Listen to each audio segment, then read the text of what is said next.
नमस्ते दोस्तों। राधा के घर में एक अनजान सा सन्नाटा था। कुछ दिनों से वह महसूस कर रही थी कि घर में कुछ अजीब घटनाएं हो रही हैं। कभी पूजा के दीपक अपने आप बुझ जाते तो कभी किचन में रखे बर्तन बिना वजह गिर पड़ते। उसकी सास ने उसे चेतावनी दी, तूने बुधवार को बाल धो लिए थे ना, शायद इसी कारण यह सब हो रहा है। राधा को यकीन नहीं हुआ, लेकिन उसकी पड़ोसन मीरा ने कहा, रुको, मैं तुम्हें कुछ रहस्यमयी बातें बताती हूँ जो शायद तुम्हें अंदर तक हिला देंगी। कौन कौन से दिन बाल नहीं धोने चाहिए? पहला बुधवार, भाई पर संकट। मीरा ने धीरे से फुसफुसाते हुए कहा, बुधवार को बाल धोने से भाई पर बहुत बड़ा संकट आ सकता है। कई लड़कियों ने इसे नजरअंदाज किया और फिर उनके भाइयों के साथ ऐसा हुआ जिसे शब्दों में बयां नहीं किया जा सकता। 2. बृहस्पतिवार, पति की उम्र घट सकती है।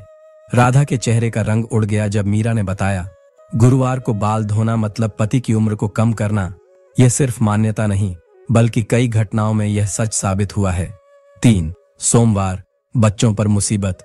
सोमवार को बाल धोने से संतानों पर संकट आ सकता है। कहीं कोई बीमारी, कहीं अचानक धन हानि, कुछ भी हो सकता है।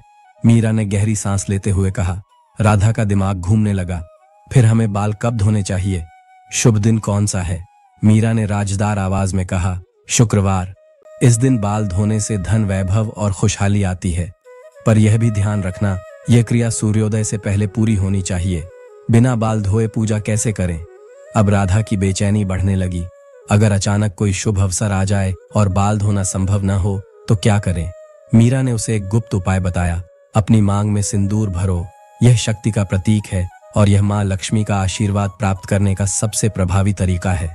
आम गलतियां जो बर्बादी ला सकती हैं, मीरा ने धीरे से कहा, कुछ छोटी छोटी बातें तुम्हारे पूरे घर को तबाह कर सकती हैं। जैसे 1. सूर्योदय के बाद झाड़ू पोछा न करें, इससे घर में दरिद्रता आ सकती है। 2. रात में झूठे बर्तन न छोड़ें, अजीब आवाजें और अनहोनी घटनाएं शुरू हो सकती हैं। 3. सिंदूर लगाने में लापरवाही न करें, तुम्हारे पति को अनदेखी मुसीबतों का सामना करना पड़ सकता है। 4. अपनी बिंदी, पायल और चूड़ियां किसी और को न दें, इससे तुम्हारी खुशियां छिन सकती हैं। निष्कर्ष, राधा के रोंगटे खड़े हो गए। अब उसे यकीन हो गया था कि यह सब सिर्फ मान्यताएं नहीं, बल्कि कुछ शक्तियों का संकेत था। क्या आप भी इन संकेतों को नजरअंदाज करेंगे या फिर इन नियमों का पालन करके अपने परिवार को सुरक्षित रखेंगे? अगर आपको यह रहस्यमयी जानकारी पसंद आई तो इसे दूसरों के साथ साझा करें और अपने विचार हमें बताएं।